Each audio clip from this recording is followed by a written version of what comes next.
Hello, hello, hello. Welcome back to the page. Chit chat with Tumeka Molitsane, the anxiety princess. Um, Before I even go and tell you what we're discussing today, I just want to say thank you, guys. Your continued support on this journey, it's been welcomed and it's been received. It's overwhelming, actually, to say the least. Um, this was only supposed to be a mini thing, which was supposed to be a page that's open to give you the information you need, and then that's done. I'm done with it, and then I continue with my life. But the more I see the impact that it's making on people's lives, the more I'm like, okay, maybe I'll keep it open a little bit longer. And I think I realized how much it means to people when I said that I've been requested to do a Q&A, and please drop me your questions that you might have. Like the people who I didn't even know that they are in tune with what's happening on this page. But the questions that I received, I was like, wow. Then some obviously I can't address, but some I'll try and address the best that I can. But today I'm not doing a Q&A video. So, as you would have seen, I didn't say what we were discussing today. Like usually I'll give you guys a hint. I'll tell you that I'm dropping this video on this certain day and this is what we'll be discussing. I actually realized that I'm putting myself in a corner when I tell you guys what are we going to be discussing, because last night I slept thinking I'm going to talk about how anxiety has changed my relationships with people. But then when I woke up this morning, I was like, let's tackle that topic you didn't want to tackle. This topic is I'm not an expert in it. This is purely everything that I'm going to be discussing today. It's purely my assumption and observations. It's purely my opinion. And if I'm right, I'm right. If I'm wrong, I'm wrong. But I think it's just a topic that everybody needs to engage in. People need to consider it and people need to think about it. So that's basically what I'm doing here. And I think this topic is going to spark conversations. This topic is going to make people angry. But I actually hope this topic makes us just open our eyes a little bit more. So, what we are discussing this week is men versus mental illness. So, I didn't want to say men versus anxiety.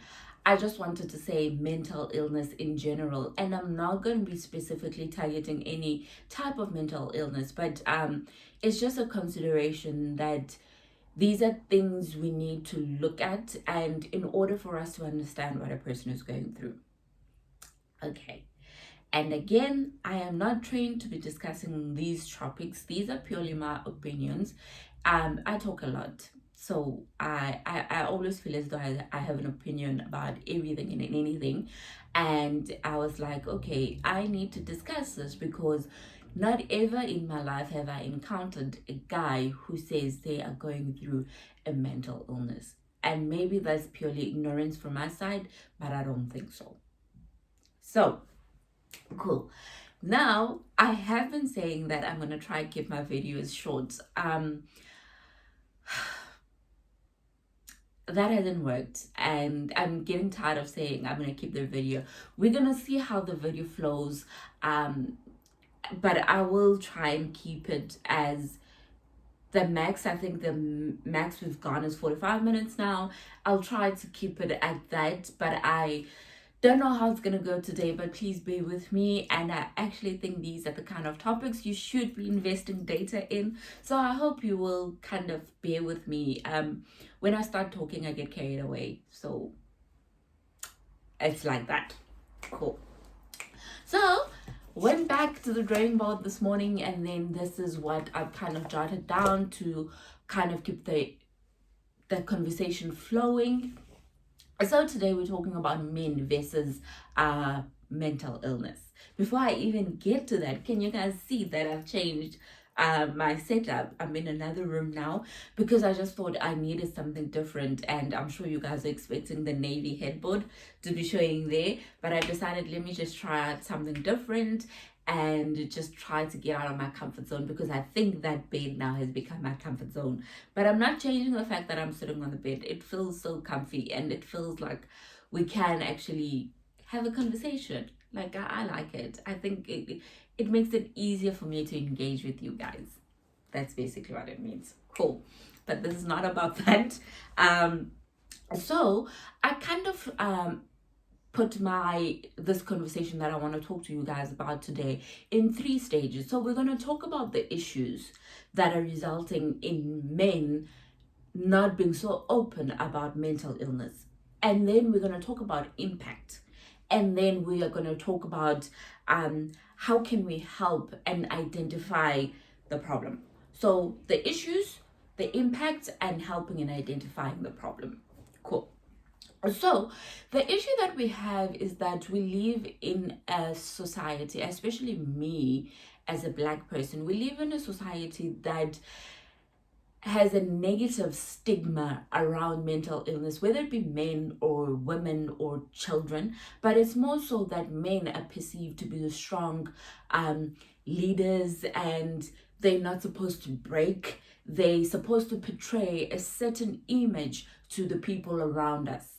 And our Black men, have accustomed themselves to saying, I am the head of the family. I am a strong man. Men don't cry. Men are supposed to always keep the fort at home. Men are perceived to be A, B, and C, and all these things. But basically, none of these descriptions actually describe that men are humans and men have emotions. That's basically the stigma. There's already a stigma around just general mental illness, that there isn't such a thing. You've been bewitched, tagatiwe, or they jealous of you, so they doing everything that they can to make sure you don't succeed in life, and all those other things. And yes, maybe those things do happen. But let's not forget that mental illness is there, and mental illness is real. So the stigma around mental illness alone is causing the mere fact that now there's that stigma of mental illness as a whole, and then now there's this perception of how men should be. So you telling me that my man needs to be strong, my man needs to be the head, he needs to lead, he can't break, he always needs to be in a position to display his greatness in everything and in anything that he does. Cool. And then men as well, they're getting accustomed to that, because they do not want to be perceived by their peers, by their fathers, by their mothers as weak. It's sad. It's sad, because I kept on saying that we need to check up on our friends who are 24/7 strong. It's the same as men. Men feel as though they need to be strong 24/7 because of something someone has told them. It's really, I don't think someone wakes up and be like, I'm strong, I'm a man, I want to be strong. It's because of things that they've heard around, and people saying, no, men need to be strong. A man needs to portray a certain image, and he can't go below that image. The minute a man starts crying, that man is weak. That's basically the mentality and the stigma that is killing the generation we're raising, the generation that was raised before us. Our fathers are finding it hard to support us in our emotional journey, because they were not taught how to be in tune with their emotional side. So the issue is the stigma and the society that we live in that has actually tainted and painted themselves a clear picture of what a man should be. I honestly think it's impossible to paint a picture of how a person should be, whether it be a man, whether it be a woman, whether it be a child, whether it be anything. I actually think life happens in such a way that every day we are molded and shaped into something. Like I'm a grown woman, but every day there is something that is shaping me. There is something that is shaping me better. There's something that's shaping me worse. I am not in tune to be that this is how I'm supposed to be and this is how I'll always be. So there is someone out there who has said our men are supposed to be this, and our men are waking up with a picture of this is how they should be. And now it goes back to us. What can we possibly do? Why is it so difficult for us to shift to shift what we have been taught and to kind of be like, no, it's impossible for you to be shaped and molded into this person. You are going through things, Baba. You've lost your job, you've lost your parents, you've lost your wife, you've lost your kid, you've gone into you don't have money, your car has been possessed, things like that, but yet a person is expected to wake up and be shaped and molded and be perceived as someone who does not have emotion. I think we are all need to be in tune with our emotions, and the way society think about how a man should be is the exact reason why we are facing a dynamic where men react as opposed to dealing with the issues that they have. So that is the first thing that I think is actually affecting, it's an issue basically. It's the stigma around mental illness and the stigma around as to how men should be, basically. Cool. And then the second thing is that is affecting our men is ignorance. That's an issue. It's an issue. Is that firstly, it's ignorance from them, that they don't want to learn about all the possible things that could happen when you find yourself in a position where you're losing your job, you're losing your wife. It's sad. They ignore their emotional well-being because they don't feel as though they need to feel. Like they feel as though they're machines that are going and they can't stop. That's impossible. And they feel as though I can lose my job, fair enough. But they don't think about what is the impact thereof. It's not about the fact that you're not bringing in income at home. It's not about the fact that now you can't support your family. With them, they're thinking about the mere fact that I can't support my family. But now they start, someone starts drinking, someone starts being withdrawn, but they're not sure what's happening. Like it has gone from the point of that I'm sad about the fact that I've lost my job. It has moved into something greater than being sad. It's beyond sadness. Somebody does all of a sudden they don't want to wake up and go look for a job. They don't want to wake up and engage with the world. They don't want to wake up and engage with everybody in the house. Then what do you call that? I honestly think that is not being sad. Part and parcel of mental illness is the fact that you feel withdrawn from the world. So if you can't wake up every morning and engage with people, then you need to start having a differentiator between that I'm sad and the fact that there's possibly something even worse that's happening in my life. Ignorance is bliss. I hate that saying. Honestly, ignorance is bliss at what expense? At what expense? Our men are saying they're sad. Our men are withdrawn from us. Our men are withdrawn from us in our relationship. They don't want to engage. They don't want the wife. They get angry when the wife is bringing more money at home. But we don't ask ourselves, is it sadness still? Someone is busy constantly, they get home and they feel as though it's all good and well to actually be playing TV games and just ignoring everything that's happening.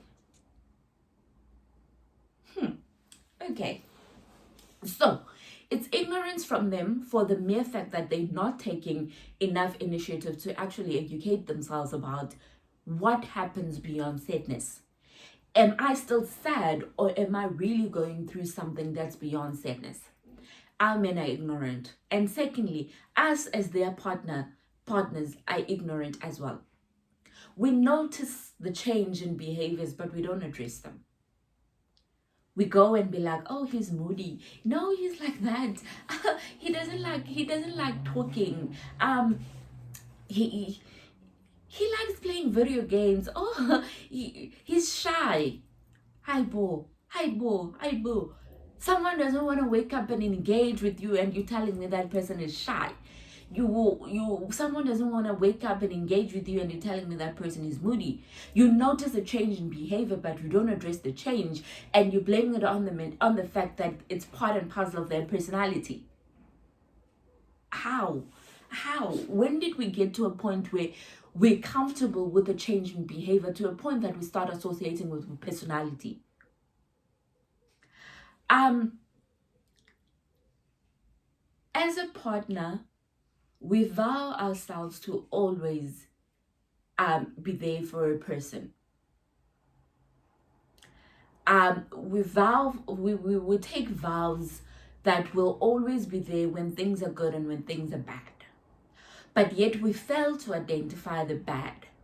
Because when a person changes how they were, you know how someone was when you fell in love with them. You know how your brother was when you were growing up.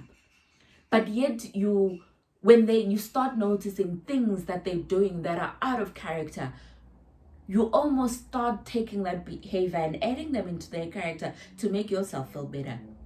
Because you're not attending to it to actually ask the person what is wrong. You start saying, no, he's moody. No, he's not feeling like talking to themselves. No, he's like that. So at which point now do we say, actually, we need to move away from the fact that we start everything that the person does that's out of their character? When do we now stop bringing it as part and parcel of their personality and actually realizing, no, this out of character a business is actually something that needs to be addressed? So we are failing. Parents are failing their sons out there. You know the kind of child you were raising up, and all of a sudden that child is not doing what you had taught them to, and you keep saying, I didn't raise my child to be like this, but yet you're doing nothing to actually address it. Why? If you know you taught your child a way to behave, if you told your child how to be when they encounter things of difficulty, why now all of a sudden when they do things that are out of character, when your child is drinking from Monday to Sunday, why aren't you calling them into saying, I didn't raise you like this? What is wrong? It's either one, our parents, they ignore it and say, oh, ufundisa izinto zasezweni, ufunda izinto azifundiswa phaa esitratweni. He's learning things from the street, and you leave it, you ignore it. And or two, then our parents call us into order, but in the way that they like, you embarrassing me because I didn't raise you like this. But they forget the most important question: why? Why are you doing this? When we give people the platform to listen and understand and engage in them, they open up. If someone feels attacked, they're not gonna open up. It's simple as that. If it's simple, like it's like, let's just say me. I don't sulk, but ndiyaqumba, like quite a bit, especially when I don't like something. Sometimes I don't address it immediately, and when someone now they shout at me, I shut down. Like, I hate it. I shut down. I feel as though you can have a conversation with me. You can have an impactful conversation with me by talking properly, and then I take what you're saying into account even better. But if you're shouting at me, then I shut down, and then it takes quite a while for me to actually forgive that behavior. That's how I am. Now you calling a man into order who already was given the idea of what a man is supposed to do, how a man is supposed to be, by shouting at them. I feel as though you encouraging them to continue that behavior, because not at once do you actually ask them why. What is wrong? Talk to me. So our partners are failing themselves, we failing them, their parents are failing them.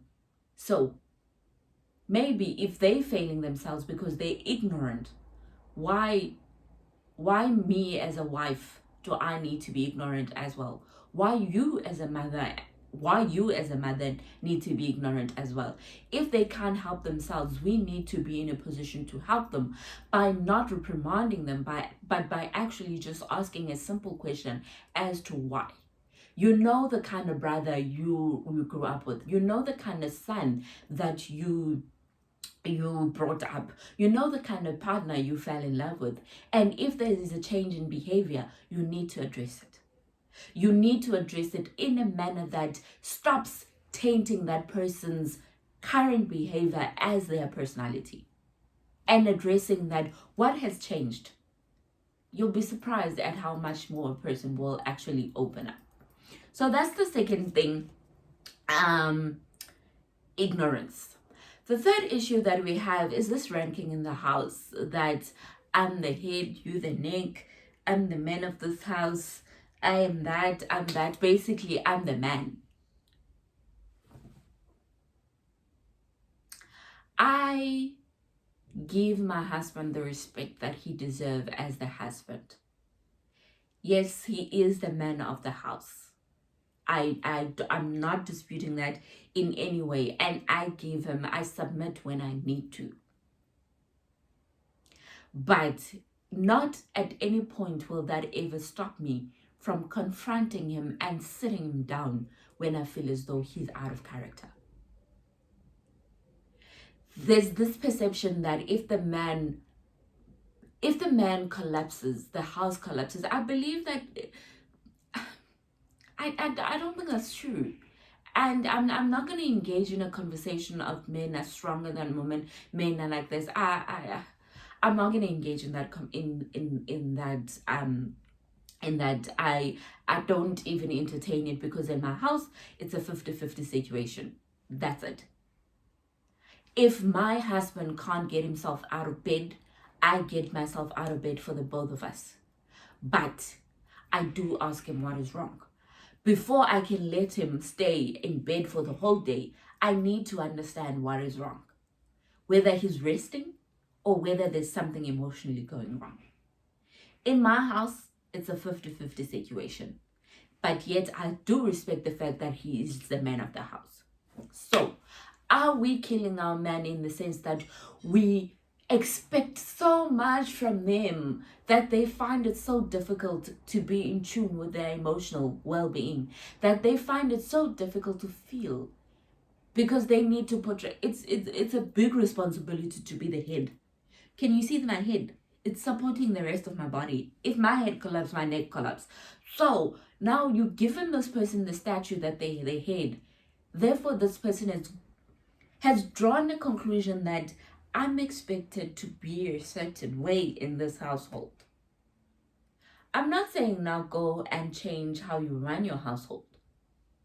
I'm just saying, just watch if how you're running your household with your husband is actually working for the emotional connection. When last did you have a conversation with your brother? When last did you have a conversation with your father? When last did you have a conversation with your husband? When last did you have a conversation with your boyfriend about their emotional well-being? You guys have been dating for 2 years, but not once have you had a heart-on-heart. How is that possible? How do you know if that person is actually in tune with their emotional side? Something to consider. What I do is I don't have regular emotional chats, but I drop questions quite a bit, and then I'd be like, hi buddy, can I ask you something? We'll be watching a movie, and then I'll be like, can I ask you something? And then I drop my question, and then the conversation almost gets there. But another thing, you need to learn the kind of person you are with and how you need to kind of approach them in order to discuss things like this. But I actually think in a relationship there needs to be room for emotional time, where you guys engage in all things and everything emotional. Ranking in the house, all good and well, but you need to monitor it too. Am I putting so much on this head to support me as the neck to such an extent that this head can't even feel anymore? So I'm not changing how you run your household. It has worked, but it has worked, all good and well. However, can you monitor if it does not kill the emotional connection you should be having with your partner? Cool. The last issue that is there is expectation. I feel as though we expect too much from the male species. We define how they should be. I've already touched on this point. We've written a script of how men should be. We've molded them. They are this person and they can't move out and that. We expect them to be bringing more of a salary at home. We expect them, if there's no food, to go and make a plan. It's too much. It's whew, it's a lot, guys. We expect them to, when we go out on a date, for them to take out their card and pay. We expect them, if we don't have money, they need to have money to give us. It's a lot. It's a lot. We need to lessen our expectations. Me, who's saying I run a 50-50 household, when I put myself in a position where I say, but can you buy me this? And then he says he doesn't have money, which happens, and he says he doesn't have money, I need to put myself in a position where it's like, why can't I buy it for myself? Because I also don't have money. So why do I expect him to have money? Why do I expect him to supplement my life? Oh, I can't date a man that doesn't have a car, that still stays with his parents. I don't think that shows lack of ambition if we don't know a person's circumstances. There could be a reason why he's taking care of his parents, because he's the only person in their lives and his parents are old. Or he's saving up to buy that mansion when the time is ready. I don't think we can draw assumptions unless we've actually taken time to sit and talk and understand where a person is coming from. We have too much expectations and we need to start lowering them down and meet them halfway. You need to tone it down. When you're setting an expectation from someone, you actually need to question yourself whether you would be in a position to meet the same expectation. If you can't, why do you think someone else needs to? That's the fourth issue, expectation. Ready that the video is on 27 and I'm still on issues. So, issues, stigma, ignorance, ranking, and expectations. Those are things that we need to start questioning ourselves as wives, as girlfriends, as mothers, as sisters, as cousins, as to whether in all these four things that I've discussed now, where do we fit them? Have we concluded that this is how a man should be and that's it? Like, nothing else. They can't move out of line of that. I don't believe so. I feel as though each and every day we grow, each and every day we wake up a different shape and form. And each day we need to learn and take in that day to shape us into what we want to be, or shape us for the day, and that's sufficient. That's the issues. And now we move on to effect or impact. So a person now has been ignorant, he listens to the stigma of how he should be, he goes according to the ranking at home, he's trying to achieve all these expectations you have set. What is the impact? I think the biggest impact is that we're raising monsters. We are raising monsters who have anger issues, who are violent, who are killing us as women. You have set this big expectation at home that he needs to bring a certain income, and he's not. And in order for him not to be considered a failure, he comes back at home and he's like, I'm going to end my life today. Then what? We are raising monsters. We are raising people that have anger issues, that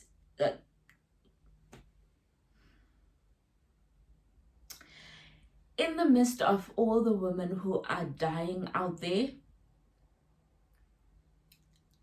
I'm sad that I'm trying to phrase this in such a manner that I am not saying that mental illness is the result of men killing women. No, I don't think so. I don't think that. And this is actually one of the questions that came in the Q&A as to whether do I believe that if a crime is committed via someone who has mental illness, is still a crime. It's still a crime. But I'm not going to the Q&A section. But I believe that the results of ignorance, high expectations, stigma around society is resulting in us being surrounded by monsters who have anger issues and don't know how to address them because you have decided how they should be. We are dealing with men that are using us as a punching bag in order to deal with their emotions because you have said that they need to dominate in the relationship. They need to be the head, and now the head is dealing with their emotional well-being by being violent. We are in a situation where someone comes home and he's like, I don't want my household to continue anymore. I am going to kill everyone at home. Something has driven a person to a point where they're like, I am not given a platform to discuss my emotional well-being, so I'll act on it.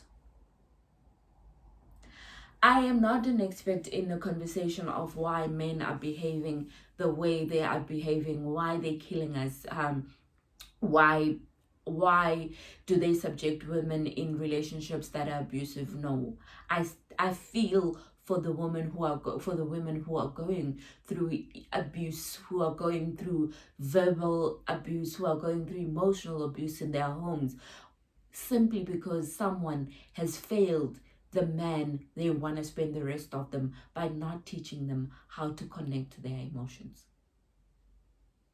So I think that's the first impact, and this is a very deep conversation, and I don't want to dwell on it too much because obviously women are going through things every day. I'm scared to go outside because I'm scared someone might do something to me while I'm out there. Simply because there's a man who's going there and not dealing with their emotions, but saying, I'm going to act on them by causing and inflicting pain onto other people.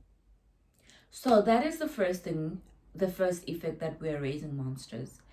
And the second one is that we're surrounded by people who are not emotionally in tuned.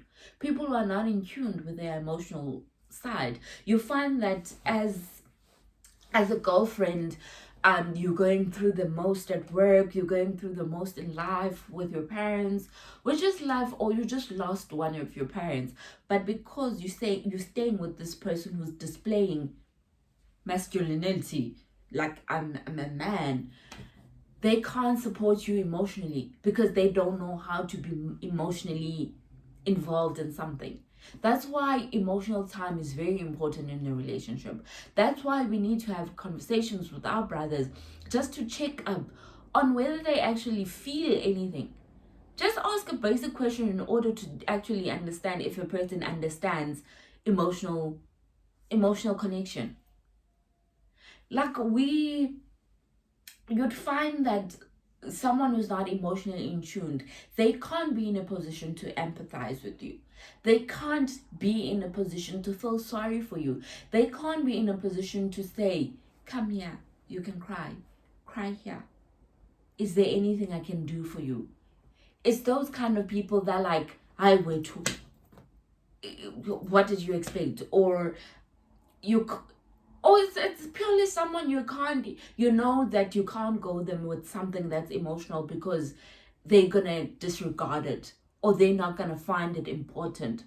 Can you see the impact that you are in a relationship with someone who's supposed to be your partner in everything that you're doing? You are in God, guys, you're in this position where you can't bring your emotional burden on this person because they're not going to receive it, because they have put a shield that everything needs to bounce. It needs to bounce. It can't sit in and eat you up. So how do we fix that? Incorporate emotional. Tell them that I need you to be an emotional structure. Understand why this person is not emotionally in tune with themselves. Like, why when I ask a question of, oh, I feel so sad today because of this, why is that person not emotionally involved in that conversation? So those are the things that are happening, that we're spending the rest of our lives with people who are not supporting us emotionally. That is the second impact. The third impact is men who are not examples to our kids. It's impacting the next generation, because now you give birth to a son. The son starts observing. They observe dad's behavior and they start thinking that's the correct way of doing things. That impacts how they go into the world. So now, dad, you were ignorant about your emotional well-being. You portrayed a certain reaction that your son has adopted and he thinks is the right thing. Now you're impacting and killing his relationship.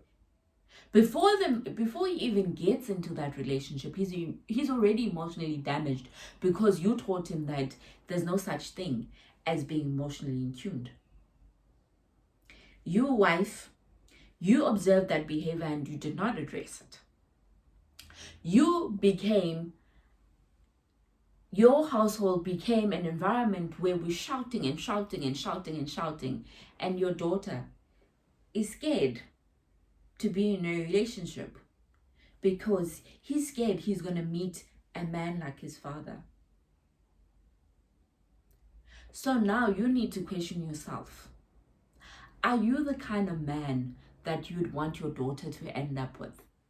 Are you the kind of man that you would want your son to grow up to be? You as a wife, are you demonstrating the emotional support and emotional involvement in your husband that your daughter is going to take into their relationship? That your son is going to go into his new marriage and say, my mother confronts my dad emotionally and they resolve their thing. At home, we have emotional time where we discuss anything and everything emotional, and they take it to their marriage. Can you see, if you start demonstrating things in your home, your kids are very observant, guys. Kids are very, very, very, very observant. Like I wanna teach my kids, like this has nothing to do with mental illness now. I want to teach my kids not to know color. As much as I'm going to have multiracial kids because Kian is colored and I'm black. But I don't want my kids to know that their father is colored and I'm black and they're a product of such. Like someone taught me this this other lady who's married to a white guy, and he's like, in my household there's no color. We go to my cousins and my kids would be like, so and so was tanning, she's darker than us because she was tanning in the sun. They don't know they're black. I know it's impossible, but we'll see. And that has nothing to do with this conversation. I'm ranting now. Can you see I like talking? That has nothing to do with this conversation. But the impact is that we are affecting the next generation by not attending to the things that are happening in our marriages, that are happening in our household, that are happening to our brothers. Address your brothers so that they can treat, so that we grow so that when we have kids, we know that if you die, you know that you have raised a son who's going to treat their household like a royalty, like a mansion, like a kingdom, because he was taught how to behave. He was taught that emotional connection is very important in order to build a relationship. That's that. Cool. And the fourth effect is that I'm not going to dive into this, but obviously, this is the one way that men usually resolve their issues, is the fact that they commit suicide. Suicide has been demonstrated as one of the factors that are killing our men, because once they can't address things, then they decide it's better for them to depart from this world. So we're failing them in addressing things that we are noticing, and then they are making a step to actually resolve that. We're setting expectations then for them that are too high, and in order not for them to be seen as a failure, they decided maybe it's better if I die. I'm not going to engage in suicide. I am not a suicide specialist, but the fourth thing, suicide, is the ending result of unattended emotional baggage in men. Cool. Now I'm wrapping up the video in discussing how can we help and actually identify the problems or help the men in our lives, your brother, your son, your dad, your husband, your boyfriend. How can we actually help them and identify when there is a problem? So I think we need to make it normal to talk about emotional issues. I think it needs to be an open and transparent conversation, that we don't see it as something taboo, that when he loses something, we need to ask them, how are you feeling? It needs to be a normal conversation as to that these things do happen and it's okay. So we need to incorporate emotional connection in our relationship. When I have kids, there's something that the pastor who was marrying us last week, he said that at his house every Sunday they have a time when they sit as a family. He has 3 daughters. They sit, him, his wife, and the daughters, and they discuss anything and everything. And he said some of them, they make him uncomfortable, but he knows if they can't talk to him, who are they going to talk to? That is something that I took away from last weekend, and I'm like, when I have kids, which is going to be soon, when I have kids, I need to incorporate emotional time in my family where I invite my kids and they talk about things that are not treating them well emotionally, where my husband will also be involved and talk about how he's feeling emotionally. That's the first thing that we can actually do, is to make talking about emotional issues a norm. Let's not make it seem as though it's something bad. Okay, cool. And then the second thing that we need to do is to address the change in behavior. Normally, when men are dealing with emotional things, they start changing how they are. We need to address it. You know who the person you fell in love with is like. You know how your dad is like. You know how your brother is like. You know how your boyfriend is like. And if you start noticing things that you don't like or change in their behavior, you need to address it. So be observant and stop painting that change in a behavior and start saying, okay, I'm accustoming it. It's part and parcel of his personality now. No, it's not.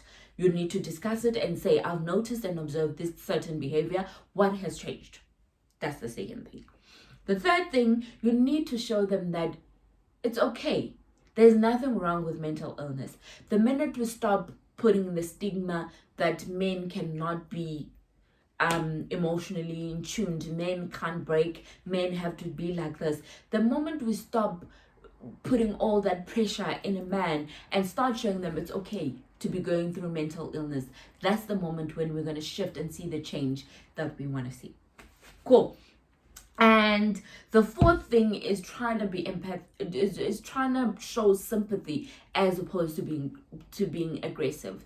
Obviously, when you're aggressive to something, they perceive and take that as this person doesn't care. This person just wants to achieve what they want to achieve. They don't care about how I'm feeling. We need to start addressing things with the same way we would want things to be addressed when we do them. So if there is something, you need to try and be sympathetic to what a person is going through, as opposed to displaying a nature of aggressiveness, as to displaying a nature of being ignorant, and displaying a nature of being dismissive to the things that they are happening. So that is that. I'm actually glad I did this topic. I honestly didn't think I was going to be this brave to discuss these things that I've discussed today. I am not trained to discuss them, but hey, we're here. Like I just spoke for 44 minutes now.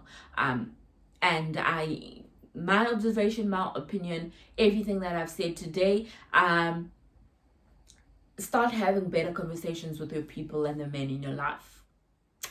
So that wraps it up for today, for Sunday. So I will do the Q&A on Wednesday. Now I'm telling you, I'll do the Q&A on Wednesday, and I'm still taking questions until Tuesday. So I'll take questions until Tuesday, and then I'll just filter them. Some of the questions are very personal, guys. They're very personal. So I'll try to touch on personal, mental, and the funny ones. I'll try to incorporate them to make a nice video for you guys where we're talking about things about you. And there were some questions about me and my career. There were questions about why didn't I decide to do a channel about sneakers. I don't think I would have had enough content about sneakers. I love sneakers, but I don't think I know enough about them to engage with you guys about them. But yeah, it's gonna be fun.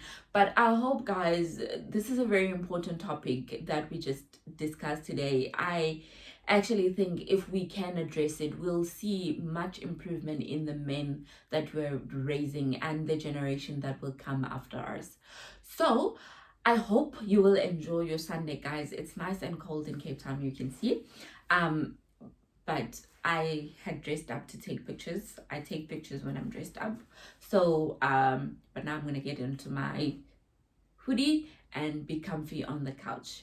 But I hope you will enjoy this video. I will see you guys on Wednesday, but as usual, I will be posting some content on the page that you can try out and just start practicing. And I know I wanted to address one more thing before I end, that I know the content that I posted today on the type of anxieties was supposed to be a video, but I actually think I don't want to discuss things that I don't know. So obviously I know about GAD, I know about panic disorders, but that's about it. I don't know much about OCD to be in a position to discuss it. So I decided, let me provide you with the knowledge that you needed, that if you are someone who's suffering from OCD, that you know it's a type of anxiety. If you are someone, if you're dealing with PSTD, post-traumatic stress disorder, PTSD, yes, that's the word, PTSD. If you are dealing with PTSD, that's anxiety. So I decided, let me just give you the information so that it's always there. You can make reference to it and actually try and identify what kind of anxiety do you have. I hope you guys are okay with that. And then I'll see you guys on Wednesday. I hope you'll have a lovely Sunday with your family. Bye-bye.